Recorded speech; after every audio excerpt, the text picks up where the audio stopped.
it disturbed our land. And they didn't have ownership. So we went to war. And we won. The result was the 1868 Fort Laramie Treaty, and the United States agreed to all our demands, every one of them, and left. They got as far as Chicago, and then they changed some of the treaty. They kind of took about 1/3 of our land away. All of what was in now the state of Nebraska. They cut that because Nebraska was about to become a state. So they cut that portion off in Chicago. Went on to Washington, D.C. The treaty was ratified by the Senate and proclaimed by the president, the then president. So these unruly Sioux people, these Sioux Indians, we got to do something about them. So they embarked on the war of attrition on our food source. And here's a staggering statistic that is fact, anthropological and historical fact. At the coming of the white man to the Great Plains, there were estimated approximately 60 million buffalo, a southern herd and a northern herd, that grazed the Serengeti of the North America, which is the Plains states into Canada. That whole area was a vast migration of natural animals. 60 million buffalo. 60 years later, this was at the beginning of the 1800s. 60 years later, there were 200 and some odd left. That's 1 million a year killed. That kind of devastation is unknown anywhere else in the world. And that's one of the legacies of the United States of America. And that's what got the Plains Indians to acquiesce. Not just the buffalo, but all that migration that represented a food source, a shelter factory for hides and clothing and medicine. I mean, real medicine. All of that slaughtered. Because along with the 60 million buffalo and millions of antelope, millions of deer, millions of all types of birds in our gardens, unbeknownst to almost everybody except the experts, the anthros and the archies and the hissies, the Plains Indians planted food. We had farms. We had gardens. It was that simple. It was real easy to grow things. So then we had to come into the reservations. We were starved into it. Literally starved into it. But when we came in with pride and dignity. Even though we had been logistically defeated rather than militarily defeated. We became dependent because our food source was gone on handouts from the federal government. Starvation rations. And because of the demoralization of that fact, and the fact that our women were regularly raped, we still stood up.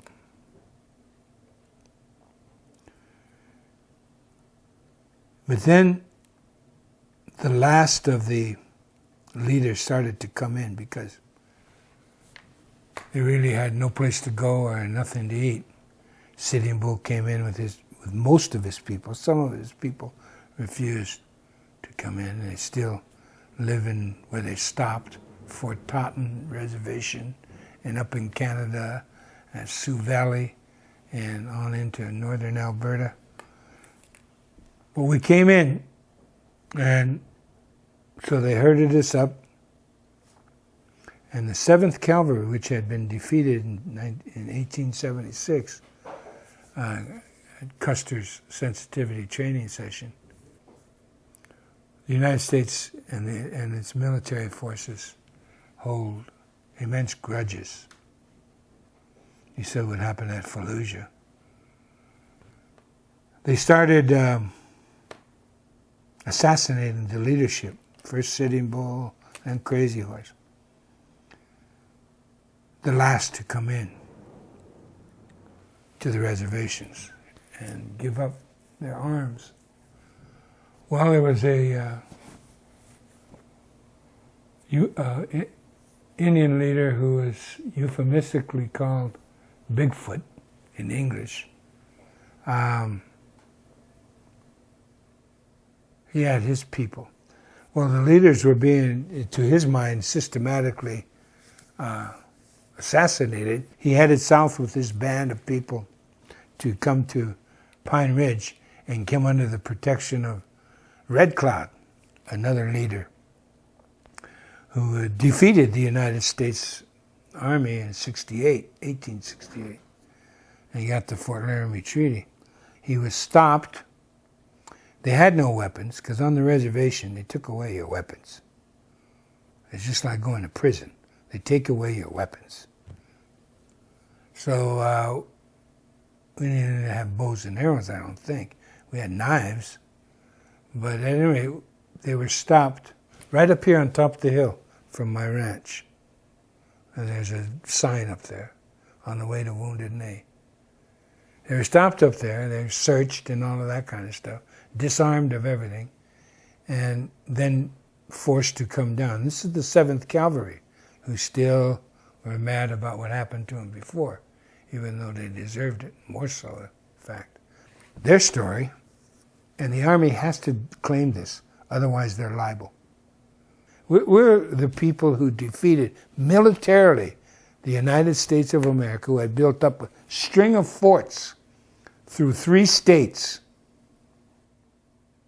And we burnt every one of those. He gave them up because we militarily defeated them. Now we're in this bowl, Wounded Knee Bowl, surrounded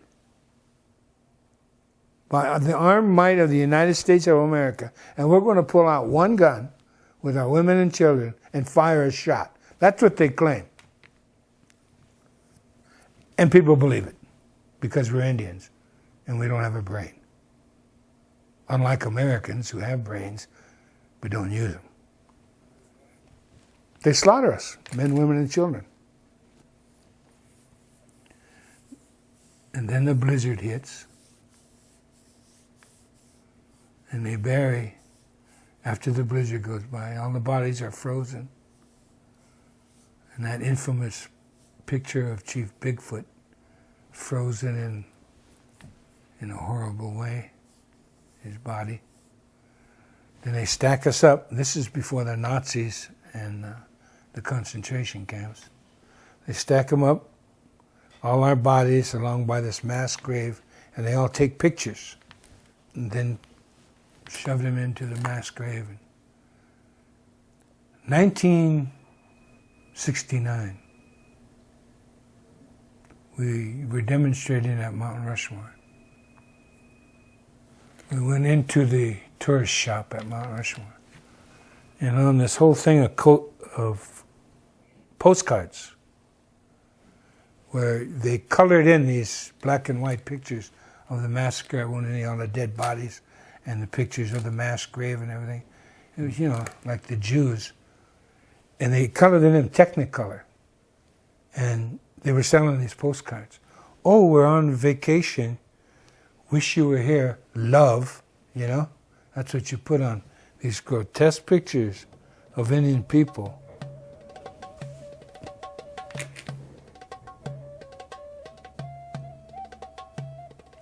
We tore up that shop and we took over Mount Rushmore. Stayed there for a year.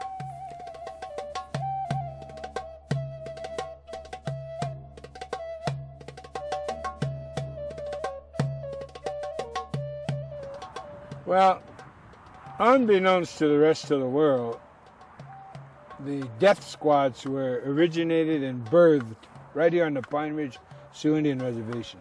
The death squads that eventually the United States exported to El Salvador and now Colombia and other Central and South American countries, you know?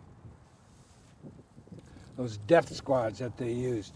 Well, the first one was here.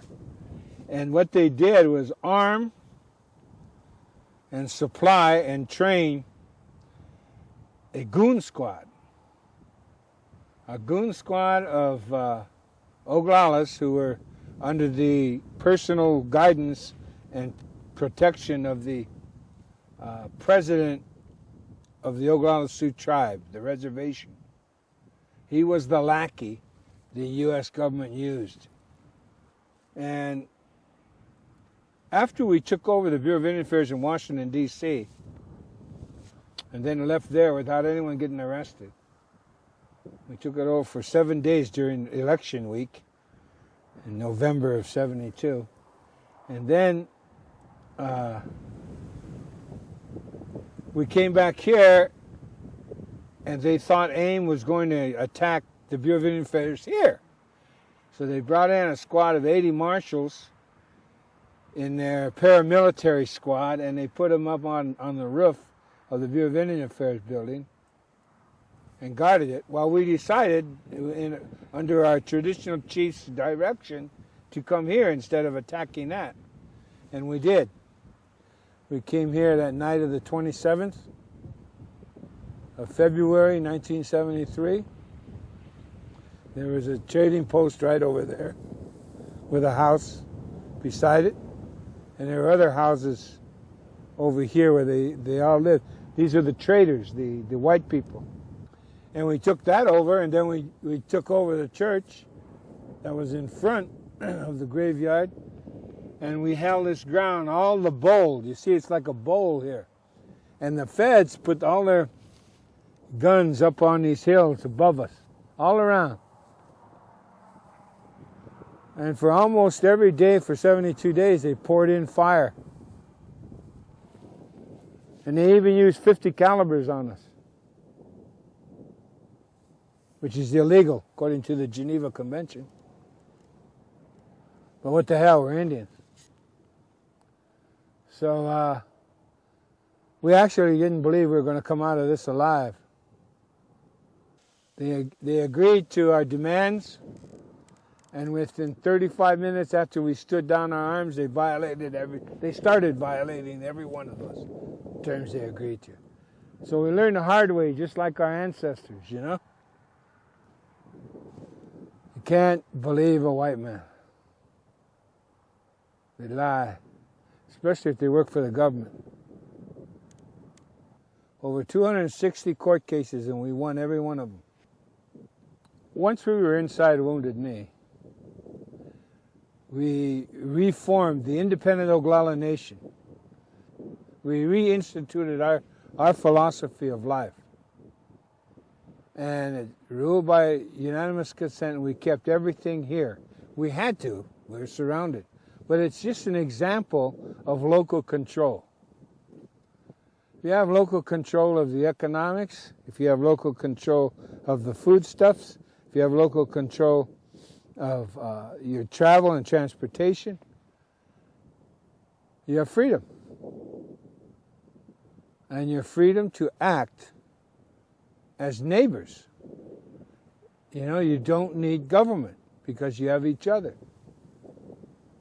It's a simple way of life, but I guess it's too profound for Americans.